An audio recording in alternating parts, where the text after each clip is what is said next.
우리 교회가 이제 10월 두 번째 주일이 되면은 교회가 설립된 지 17회째의 감사 예배를 드리는데, 지금부터 약 17년 전 당시 우리 교회에 속한 어린아이 중에 테일이라고 하는 친구가 있었습니다. 네, 테일, 클테자에다가 한일자를 썼던 그런 친구였는데 하영이랑 동갑입니다. 지금은 뭐 20살쯤 됐나 이거죠. 3살이었으니까. 근데 그 친구의 독국이 특기가 있었는데 뭐냐면 잘 달렸습니다. 잘 3살인데 뭐 잘 달려야 얼마나 잘 달렸겠지만 하여튼 뛰는 거 좋아했습니다. 근데 얼마나 뛰는 걸 좋아하냐면 일단은 뛰는데 뛰는 건 아는데 뭐는 몰라요? 서는 걸 몰라요. 그러니까 곧잘 막 교회 벽에다 막 문에다 막 그냥 달려가서 안 서지니까 그냥 꽝 받아버려요. 네. 홍고에, 지금 우리 교회가 홍고에 있을 때죠. 홍고, 그러니까 본향에 있을 때 말입니다. 동경대학교에 있는. 거긴 요 가운데 이렇게 의자가 있는 게 아니라 이렇게 가운데가 통로가 뿡 있는. 저쪽부터 막 뛰어옵니다. 한 번은. 쓰질 못하니까 어디다 머리를 받았겠어요? 여기다 받았죠, 여기다. 여기, 좀 아마 기스난 거 중에 하나가 테리가 받은 거가 아닌, 뭐, 오다가 쓰지 못하고 꽝!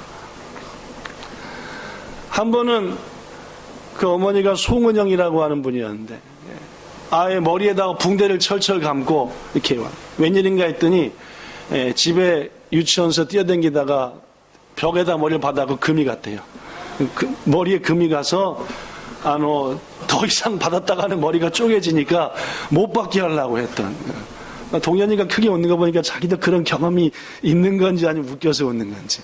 저도 아마 그랬던 경험이 있는 것 같기도 합니다. 하도 뛰어다녀서 받아가고. 사실 어린아이만 그런 게 아니라요. 우리 어린들도 막 다르다 보면은 갑자기 딱 섰을 때 안 서집니다. 그죠? 몇 발짝 앞으로 더 가죠. 그죠? 요새 자동차 운전을 해보니까 뭔가를 딱 보고 딱 브레이크를 밟았다 해서 바로 딱 쓰는 게 아닙니다. 그죠?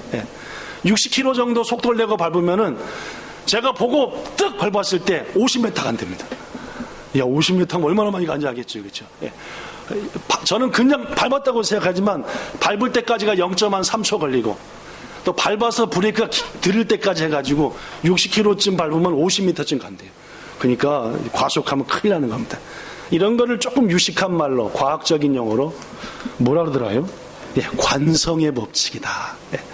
서 있는 물체는 계속 그 자리에 뭐 있으려고 그러고 서 있으려고 하는 거예요. 일단 움직이는 물체는 계속 움직이려고 한다. 이거를 관성의 법칙이다. 유명한 법칙 중에 하나입니다. 그렇죠? 그런데 여러분, 이 관성의 법칙이라고 하는 것은 물체에만 있는 게 아닙니다. 우리가 사는 세상 곳곳에 이 관성의 법칙이 이 모양 저 모양으로 적용됩니다.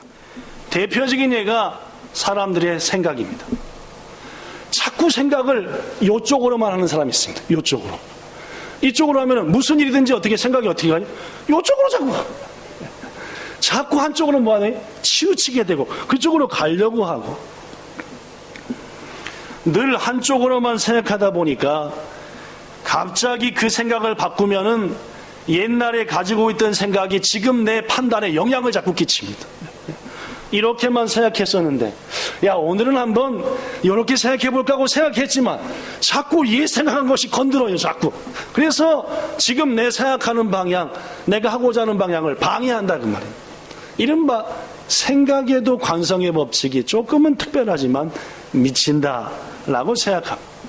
왜 제가 오늘 아침에 관성의 법칙이다라는 얘기를 하느냐 하면은 누군가 예수님을 믿기 시작했다는 것은 이제까지 과거에 가졌던 가치관, 생활 습관, 과거에 생각했던 모든 것들을 뒤로 하고 새로운 습관, 새로운 생각을 가지게 되는 게 예수를 믿는 건 줄로 믿습니다. 그렇죠? 예수를 이제 신앙생활 하다 보면은 바뀌는 거 많습니다. 그렇죠? 생각의 방향도 바뀌고 돈 위에서 살던 사람이 하나님을 위해 이웃을 위해 살게 되고 그렇죠? 바뀌잖아요. 주일날 늦도록 잠자던 사람이 아침 일찍 예배해야 되고 여러 가지로 말입니다. 그렇죠? 생각이 바뀌고 삶이 바뀝니다. 그러나 아까도 말했지만 관성의 법칙이라고 하는 것은 자꾸 뭐 하려고 그래요? 하던 대로 하려고. 하던 대로 하려니까 자꾸 어렵고 어렵습니다. 더구나 신앙생활을 시작해서도 마찬가지입니다. 대부분의 사람들이 종교에 대해서 가지고 있는 선입견 중에 하나는 뭐냐면은 내가 노력하고 힘쓰고 애써야만이 천국에 간다라는 겁니다. 다시 한번 얘기합니다. 종교에 대해서 가진 사람들의 가치관은 뭐냐면 내가 노력하고 애쓰고 힘써야만이 천국도 가고 훌륭한 신앙인이 된다. 이게 일반 사람들이 가지고 있는 종교에 대한 가치관입니다. 이른바 자력 종교입니다. 자력. 스스로 자자에다 힘력자. 스스로의 힘으로 구원도 받고 스스로의 힘으로 훌륭한 신앙인이 되고 멋진 그리스도인 된다. 이런 생각들이 교회 다니기 전에 신앙생활하기 전에 가지고 있는 일반적인 가치관이다 그 말. 그렇다면 여러분 묻습니다. 우리 기독교는 내가 노력하고 애쓰고 힘써서 훌륭한 신앙인이 되고 내가 열심히 애쓰고 또 돌을 닦아서 천국 가고 하는 종교입니까?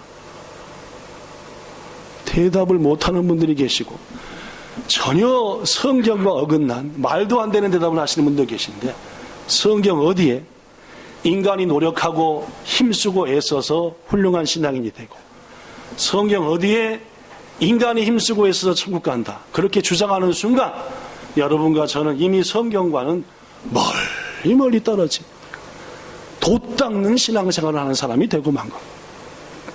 분명히 말씀드립니다. 여기 써진 이대로 우리 기독교는 내 힘과 노력으로 구원 얻는 종교 아닙니다. 여러분이 인정하든 않든 성경이 그럽니다. 우리 기독교는 오직 예수께서 베푸신 은혜로만 천국 가는 종교입니다. 인정하십니까? 뭐 인정하지 않든 그렇습니다. 그래서 우리 기독교는 자력 종교, 즉 자기 힘으로 구원받고 훌륭해지는 종교가 아니라 타력 종교, 오직 하나님의 은혜로 천국도 가고 훌륭해진다 하는 타력 종교다 그 말이에요.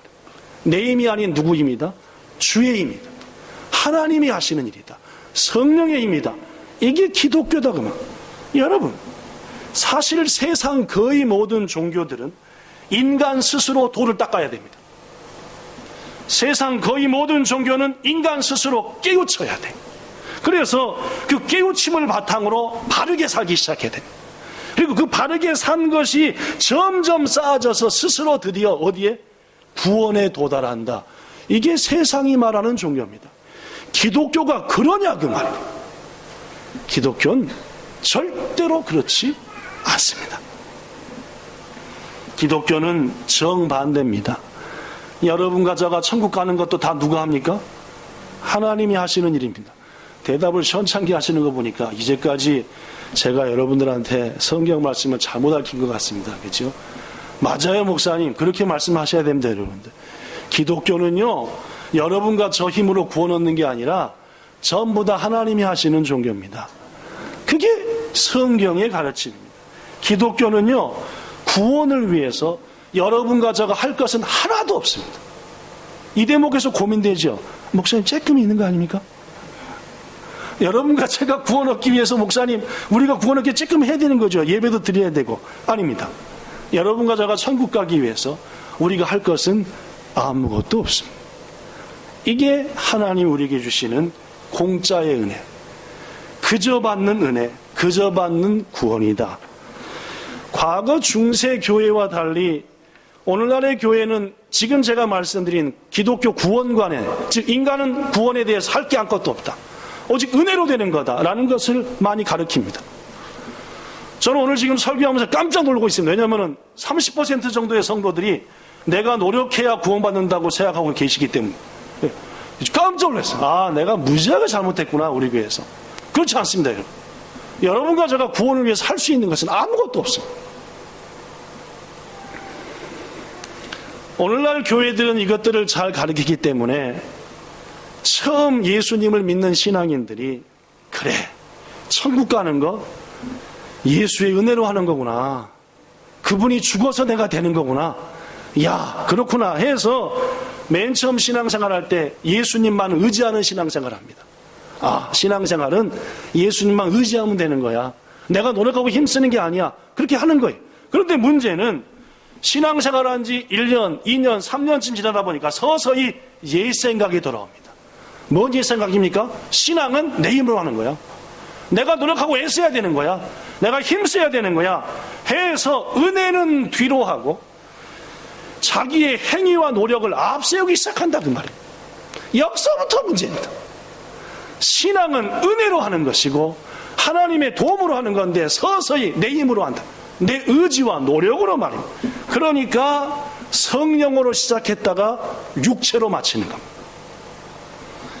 그러니 그렇게 하는 신앙생활이 쉽겠습니까? 어렵겠습니까? 내 힘으로 애써야 되고 내가 노력해야 되고 내가 막 나를 기도해 막 이렇게 해야 되고 하니까 신앙생활이 쉽겠어요? 어렵겠어요? 스트레스 연속이겠죠. 막 열받고 막 짜증나고 막. 하나님이 친히 행하여 주시는 구원의 은혜를 내 힘으로 따내려고 하니까 힘은 들 대로 들고 구원은 점점 가까워지나요? 당연히 멀어집니다. 하나님은 내 힘으로 하는 순간 멀어지니까 점점 멀어지고, 그러니 신앙생활이 평안하길 하겠습니까? 기쁘길 하겠습니까? 재미가 있겠습니까? 교회만 가면 열받지, 옆에 성도 모으면 짜증이 납니다. 저 따위로 신앙생활해 라고 말입니다. 사랑하는 여러분, 물론 제 말씀이 그저 예수님을 믿고 난 뒤에 애를 쳐다보면 애가 사탄이 될 수도 있습니다. 여러분, 뭔 말인지 아는 분은 아시고 절 똑바로 보십시오. 매주 그러신 분이 계신데 애한테 정신 팔려서 지금 이렇게 중요한 얘기를 하는데 그 스스로 하나님한테 자신의 마음을 한번 살펴보십시오. 지금 내가 예배 똑바로 드리고 있는가 안 드리고 있는가. 물론 제 말씀이 예수님을 믿고 난 뒤에 아무 노력도 할 필요가 없다, 예수님이 다 하셨으니까 우리는 아무것도 안 해도 된다라는 얘기는 결코 아닙니다.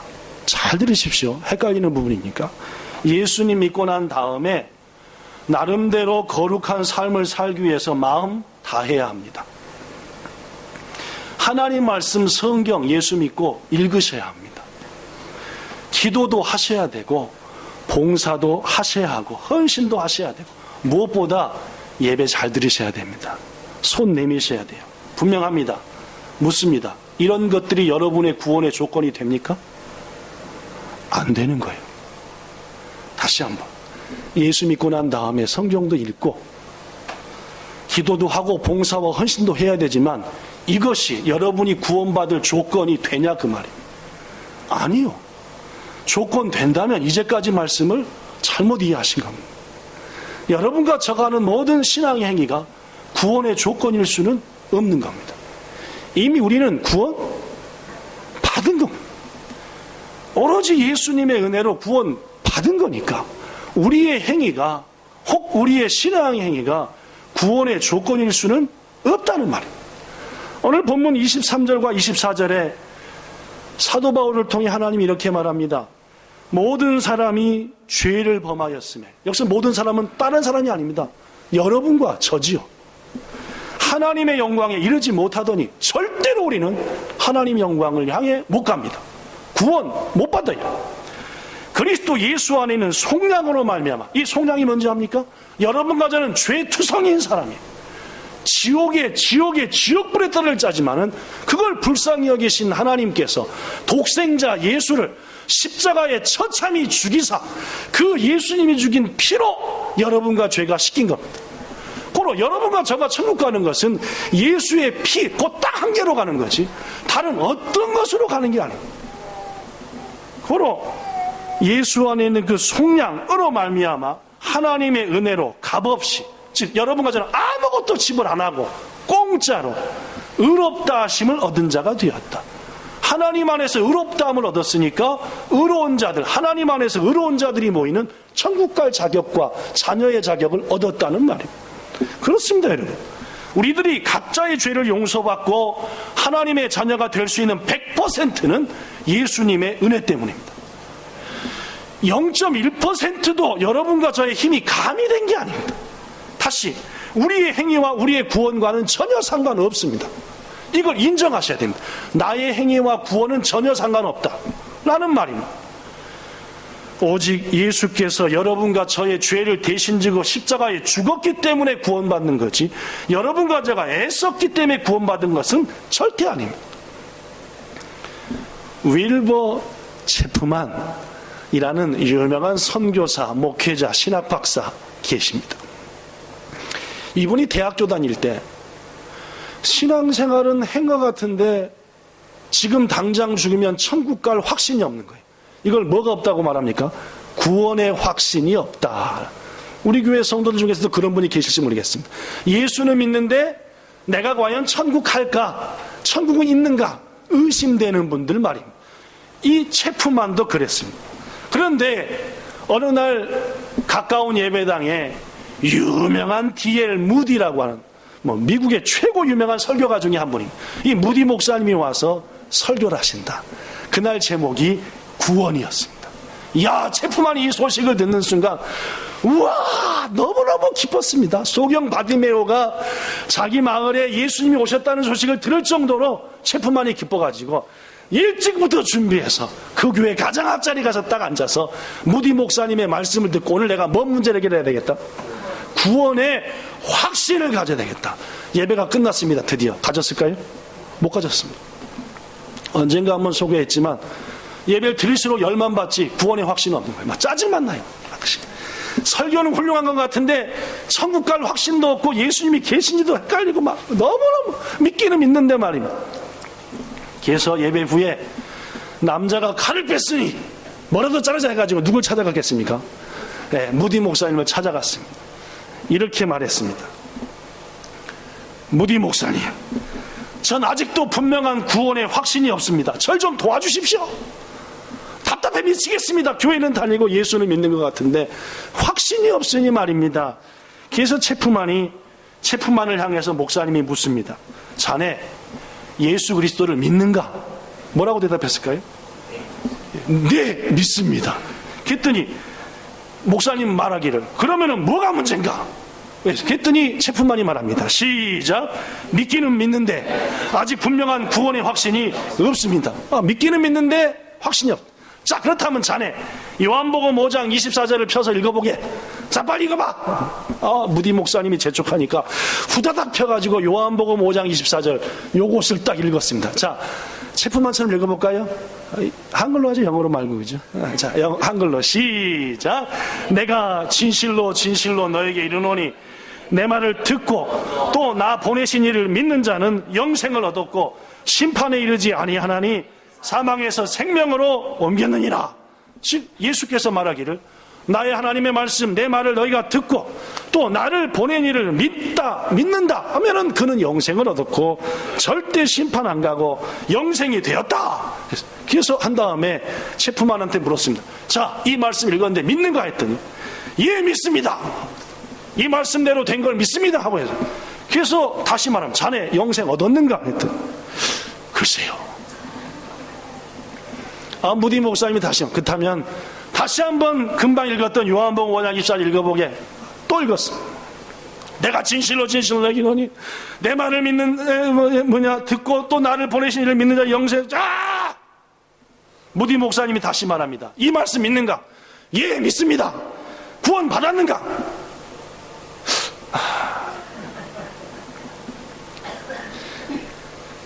아니, 구원을 받은 확신이 없대서 제가 목사님을 찾아온 게 아닙니까?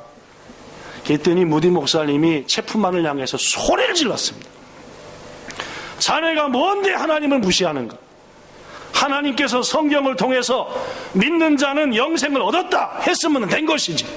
자네가 이렇고 저렇고 뭐가 얼마나 잘났길래 하나님이 그렇다는데 자기가 그에 대해서 이래저래 말이 많은가? 체프만은 순간 정신이 번쩍 들었습니다. 목사님, 그렇다면 제게 영생이 이미 주어졌다는 말이 아니에요. 자네의 생각과 마음이 중요한 게 아니라 하나님이 그렇다고 선포하신 게 더 중요하네. 자네가 예수를 믿는다 하잖아. 예, 그건 믿습니다. 그러면 믿는 그에게는 이미 영생이 있다라고 하나님이 말씀을 통해 선포했으니까 자네가 믿든 말든 자네는 영생을 받았네라고.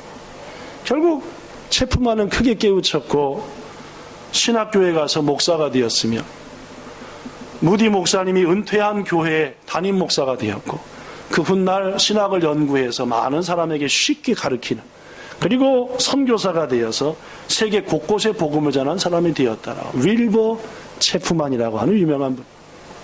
사랑하는 여러분, 구원의 확신에 있어서 무엇이 중요합니까? 우리의 느낌이 중요합니까? 내가 구원받은 느낌이 있다, 그게 중요합니까? 아니면은 지금 내 속에 있는 신앙의 감정입니까? 나는 눈만 뜨면 하나님이 생각이 나, 그럼 나는 구원받은 거야. 아니면은 지금 여러분과 제가 하고 있는 신앙생활의 모습입니까? 내가 이렇게 예배하는 것만 봐도 난 구원받은 거야. 성도 여러분, 구원의 확신을 절대로 그런 곳에 두셔서는 안 됩니다. 여러분과 제가 구원받았다는 것은 내가 어떻게 생각하고 내가 어떤 마음을 가지고 내 모습이 어떤가가 아니라 하나님이 인정하냐 안 하느냐입니다. 하나님께서 말씀을 통해서 입으로 시인한 자 구원에 이르렀다고 선포하셨으니, 여러분과 제가 예수를 주라고 시인할 수 있다면, 이미 믿고 있다고 한다면, 이미 여러분과 제가 믿든 느끼든 안 느끼든 우리는 주의 은혜 가운데 구원받은 것이다, 그 말입니다. 그렇습니다. 여러분, 구원의 근거는 내가 아니라 하나님입니다. 여러분이 구원을 확신을 가졌냐 안 가졌냐는 내 마음이 어떠냐, 믿음이 얼마나 아냐, 성경이 어떠냐가 아니라 하나님이요 하나님의 말씀이다, 그 말입니다. 여러분한테 묻습니다. 자, 묻으니까 대답하십시오. 예수께서 여러분 위해 십자가에 죽으셨다는 거 믿으십니까? 예수가 여러분의 주가 되십니까? 그렇다면 분명히 여러분들은 구원받은 겁니다. 아직 안 믿었다면, 믿지 못한다고 하면 아직은 구원받지 못한 겁니다. 분명히 말하기는 성경은 하나님이 여러분과 저에게 믿음을 선물로 준다고 했습니다. 즉 여러분과 저가 예수께서 날 위해 죽었다는 것을 믿는 것은 내가 믿으려고 애쓴 게 아니라 하나님이 어느 날 갑자기 믿게 한 선물입니다. 고로 혹 여기 앉아 계신 중에 예수께서 여러분 위해 죽었다는 것이 믿기지 않는 분도 계시겠지만 저는 확신합니다. 머지않아 주께로부터 여러분과 제가 받은 그 선물 믿지 못하는 그분도 받으실 것입니다. 로마서 10장 9절과 10절에 이런 말이 있습니다. 네가 만일 네 입으로 예수를 주라 시인하여 또 하나님께서 그를 죽은 자 가운데서 살리신 것을 네가 믿으면 너는 구원을 받는다. 사람이 마음으로 믿어 의에 이르고 입으로 시인하여 구원에 이른다 라고 말입니다. 사랑하는 여러분, 더 이상 저는 본향의 성도들이 구원 때문에 고민하지 않기를 바랍니다. 여러분과 저의 신앙 외 커브 속에서 난 구원 받았어 했다가 아니야 나는 아니야 했다가 더 이상 그러지 않기 바랍니다. 주께서 이미 허락하신 것을 자꾸만 거기에 대해서 이래라 저래라 하는 것은 주님 앞에 불경한 것입니다. 두 번째, 우리가 가진 믿음, 이 구원도 하나님이 전부 다 하신 것이라고 한다면 우리의 신앙의 성장도 하나님이 하시는 겁니다. 다시 한번, 구원이 공짜로 얻은 것이라고 한다면 신앙의 성장도 거저 얻는 것이다. 인정하십니까? 인정 안 되십니까? 자, 설명하겠습니다. 한 애가 태어났다고 생각해 보십시오. 어린아이입니다. 지가 알아서 커야 됩니까? 자, 다시. 애 하나가 태어났다. 지가 알아서 커야 된다. 부모가 키워준 대로 크면 된다. 자, 뭡니까? 지가 혼자 알아서 커야 됩니까? 자, 여진이가 지가 혼자 컸습니까? 아니면 다 부모가 크도록 옆에서 도와줬습니까? 여진이가 한 일은 밥 주면 껄꺽 삼키고 하긴 했네. 줬으니까 하겠죠. 똥 마르면 어떡하고? 똥 싸고, 그죠? 졸리면 어떡하고? 사고. 그 지가 한 일이 있네, 그죠? 그런데 졸리니까 뭐 한 거예요?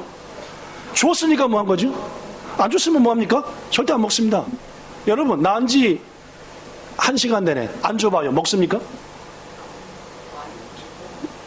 낳은 지 일주일 됐으면 안 줘봐요. 먹습니까? 이 사람들이 애를 키워봤나? 난지 일주일 내내 안 줬다. 먹냐 안 먹냐 그 말이요. 내가 준 게 없어요. 걔가 먹어야 안 먹어요? 그럼 어떻게 되죠? 죽죠. 탐 나오는 거 아닙니까? 애가 지 혼자 커야 됩니까? 아니요. 키워주는 대로 크는 겁니다. 인정하십니까? 여기 있는 여러분과 저 한 사람 어느 누구도 지 혼자 큰 사람 아무도 없습니다. 키워줬으니까 컸지요. 안 키워줬으면 우리는 이미 죽었습니다. 그거 인정하셔야 됩니다. 키워줬으니까 큰 거지, 안 키워줬으면 단 하루도 못 사는 게 인간입니다. 저 유아가 지 혼자 크겠습니까? 할머니가, 엄마가, 아빠가 얼마나 해야 크는 거지요. 그래야 크는 겁니다. 절대 인간은 혼자 못 큽니다.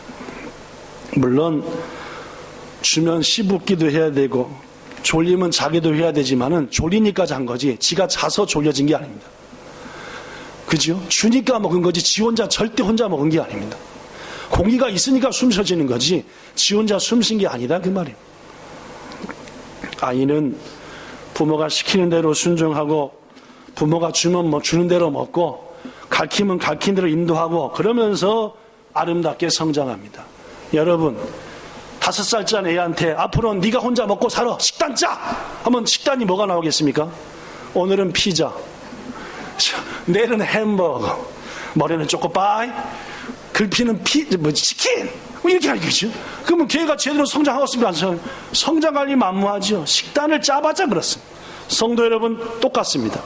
여러분과 저가 예수를 믿자마자 훌륭한 신앙인 됩니까? 택도 없는 얘기입니다. 교회 다니자마자 훌륭한 그리스도인이 됩니까? 웃기는 얘기. 그럴 리가 있습니까? 애가 그런 것처럼 그리스도인도 예수 믿자마자 훌륭한 신앙인으로서 거룩해 보이고 막 예수 모습이 나타나고 웃기는 얘기. 말도 안 되는 얘기입니다. 그럴 리가 없습니다. 자, 묻습니다. 우리가 신앙생활 하자마자 우리 스스로 신앙을 성장시켜서 거룩한 신앙이 됩니까? 택도 없는 얘기입니다. 사도 바울이 말했지요. 나는 심었고 아볼로는 물을 줬지만 자라나게 하시는 성장하려는 전부 다 누가 하신다? 하나님 하십니다. 여러분 목사가 여러분 키웁니까? 목사가 성도들의 신앙을 성장시키냐 그 말입니다. 저는 물만 먹입니다. 그렇죠? 계속 오늘은 구원은 이런 겁니다.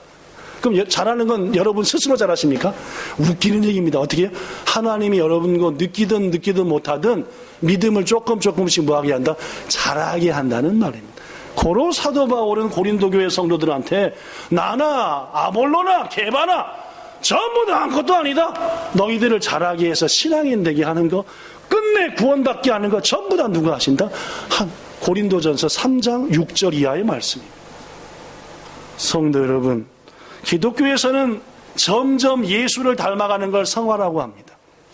하민이가 2살 때 걷는데 뒷짐지고 이렇게 전부 다들 보면서 야 어떻게 목사님이랑 똑같이 걷냐 저렇고 저도 항상 뒷짐지고 걸었거든요. 제가 하민이한테 막 했습니까? 뒷짐지고 걸으라 걸을 때는 그죠? 안 했습니다. 지 혼자 어떻게 됐어요? 지 혼자 보고 닮은 겁니다. 여러분과 저도 마찬가지. 예수님께서 우리를 키워주시니까 나도 모르게 점점 누구 닮아갑니까? 예수님 닮아가는 이걸 성화라고 합니다. 그렇습니다. 구원도 누가 다 하시고? 주님이 다 하시고 우리를 신앙이 자라게 하는 것도 다 누가 하시고? 주님이 하시고 우리가 구원받기 위해 신앙 성장하게 할 수 있는 거 아무것도 없습니다. 그런데 꼭 이상한 사람들이 어디서 신앙을 젖다이로 배웠어? 그러면 그건 누굴 욕하는 겁니까? 아시겠습니까? 하나님 욕하는 건지? 네. 무슨 놈의 신앙을 젖다이로 해? 누굴 욕하는 거 아시겠습니까? 그렇죠? 그 사람이 아니라 지금 그를 그렇게 하는 건 누가 하는 거니까? 여러분 부모마다 자식을 키울 때 중점 두는 게 있습니다. 건강이 최우선이야. 건강 위주로 키우는 부모가 있죠? 잘못된 겁니까? 아닙니다. 그렇죠? 성품 위주로 키우는 부모가 있습니다. 건강하지 못해도 좀 공부 못해도 훌륭한 성품을 가져야 돼. 성품 위주로 키우는 부모 잘못된 겁니까? 절대 아니라고 생각합니다. 훌륭하다고. 지식 위주로 키우는 부모 있어. 넌 여하튼 똑똑해야 돼. 좀 비실비실해도 성격 더러워도 여하튼 똑똑하면 돼. 그런 부모 어떻습니까? 일리 있는 거 아닙니까? 그렇죠? 예. 그렇죠. 똑똑해지면 나중에 성품도 다 키워줄게. 나름대로 말입니다. 하나님도 마찬가지입니다. 여러분과 저를 기를 때 똑같이 키웁니까? 아니요. 쟤는 잘난 체 하니까 그쪽부터 키워주고 쟤는 성품부터 키워주고, 쟤는 기도하는 것부터 키워주고, 쟤는 봉사하는 것부터 키워주고. 그렇죠? 그럼 여러분과 저가 서로에 대해서 판단할 필요가 있습니까? 자격이 있습니까? 없는 거예요. 주님이 여러분과 저를 그렇게 키워가시니까 말입니다. 자, 남은 게 뭡니까? 구원도 주님이 다 하셔. 키우는 것도 다 하셔. 우리가 할 수 있는 거 있다고요? 없는 거예요. 그럼 여러분과 저가 하는 남은 것은 그저 주님 기쁘게 해드리면 됩니다. 그저 여유 있으면 뭐도 하면 되고 감사하면 됩니다. 이게 전부입니다. 그리스도인의 신앙생활은 주님의 기쁨 되면 되는 겁니다. 죽자 살자 애써서 구원받아야 돼. 신앙 성장시켜. 웃기는 얘기입니다. 여러분과 제가 할 수 있는 것은 신앙의 성장도 구원도 아니다 그 말이에요. 주님이 하시니 우리가 할 수 있는 것은 나 주의 뭐만 되면 된다고요? 기쁨만 되면 됩니다. 여러분, 부모가 어떨 때 최고 기뻐합니까? 자식이 말입니다.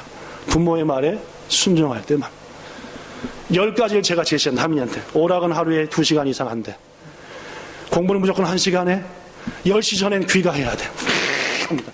부모 위해서 합니까? 이 룰을 자식을 위해서 합니까? 자식을 위해서 하죠. 여러분, 그런데 부모가 이 10가지 룰을 제시할 때 10가지 전부 다 해주길 바랍니까? 실은 서너 가지라도 하면은 감사. 여러분, 제가 하민이 얘기하잖아요. 지금 없으니까. 오늘 애 보고 있습니다. 1살 반 때, 하민이가 1살 반 때 자다 딱 일어났습니다. 온 똥 냄새가 자다 낮잠 자다 일어났는데 똥 냄새. 온 바닥에 똥이었습니다. 그렇죠? 몇 번 얘기했잖아요. 이게 웬 똥이야? 가봤더니 목욕탕에도 똥천지였습니다. 1살 반 된 애가 뭐 했대요? 똥빨래 했대요. 왜 그런지 아세요? 야, 똥은 화장실에 싸는 거지 왜 옷에다 기저귀다 싸냐? 얼마나 제가 혼냈는지 모릅니다. 돌 될 때부터. 그 하민이는 돌 좀 지나서부터 아예 기저귀를 안 했습니다. 그러니까 딱 똥을 싼 거야, 하민이가. 1살 반 때. 그럼 뭐 어떻게 돼요? 보니까 똥이야. 어떻게 해야 되겠어요? 아빠가 보기 전에 치워야 된다. 여러분, 1살 반 이렇게 생각하는 거 가능합니까? 제가 얼마나 닥달을 했겠습니까? 얼마나 닥달했으면 똥은 어디다 싸는 거야? 화장실에 싸는 거야, 이놈아. 왜 옷에다 싸, 이놈아? 막 맨날 혼내니까.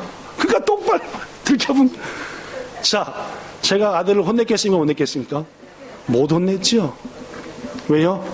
지가 한 거 어떻게든지 해결해 보려고 애썼으니까 못 혼냈어요. 그 후로 제가 하민이 똥 싼 다음에 혼냈을까요? 못 혼냈습니다. 안 혼냈어요. 그 마음을 아니까, 아빠의 말을 듣기 위해서, 그러다 실수해버렸으니까 해결하기 위해서 애쓴 거 아니까. 하나님이 그렇습니다. 하나님이 여러분과 저를 볼 때 기도 좀 해라 이놈아, 손 좀 내밀어 제발 좀, 예배 좀 똑바로 드려라. 그 예배냐? 한 10가지 얘기했다고 칩시다. 10가지 우리가 다 순종합니까? 택도 없죠. 우리가 우리를 잘 알잖아요. 아무리 기도하래도 벌써 자고 있고, 아무리 공부하래도 책만 피면 하민이도 연우도 5분이 지나지 않아서 코를 골고. 그러나 책 보고 코를 골, 책을 보면서 코를 곤다. 부모의 마음이 어때요? 그래도 책보다 잠들었구나. 기도하려고 무릎 꿇었는데 기도 똑바로 합니까? 하나님 하다가 벌써 그거 어떻게 하나님 볼 때 어떻게? 그래도 여러분, 자식 키워봐서 알지만은 그런 자식이 밉습니까? 귀엽습니까? 귀엽죠. 그렇습니다. 이게 신앙입니다. 하나님의 기쁨이 된다는 거, 예배, 성경 말씀 읽는 거, 봉사하는 거, 헌신하는 거 절대로 구원의 조건 아닙니다.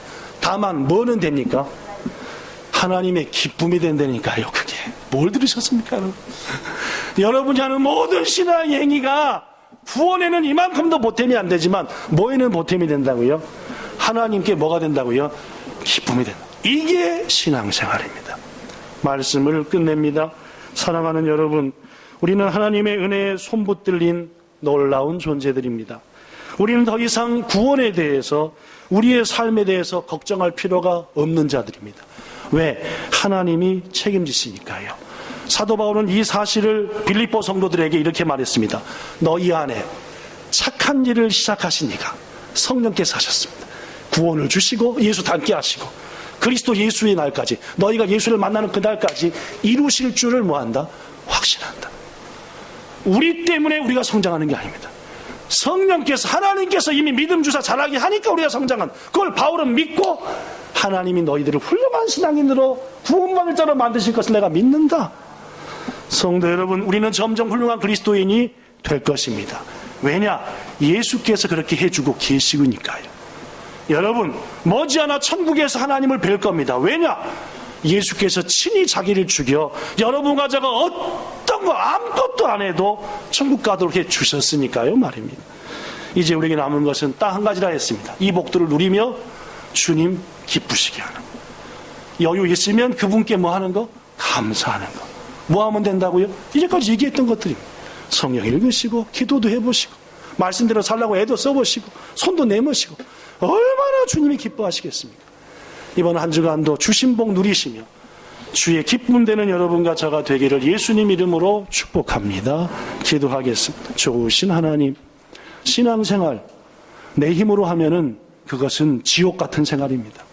그래봤자 얻는 것은 구원 아니고 교만이며 가식이며 실패이며 유혹뿐입니다. 우리 본향교회 성도들 성령으로 시작했다 육신으로 마치지 않게 하옵소서. 우리에게 믿음 주심도 구원 주심도 우리를 자라게 하심도 다 하나님이 하시는 것을 믿습니다. 주님의 은혜 가운데 그 귀한 자리에 우리를 동참시켜 주셔서 고맙습니다. 머지않아 죽을 때에 우린 알 겁니다. 아, 이런 천국이 있었구나. 이 자리로 나를 주님이 인도했구나. 이런 감사 찬양이 우리 속에 넘치게 하옵소서. 예수님 이름으로 감사기도 드리옵나이다. 아멘.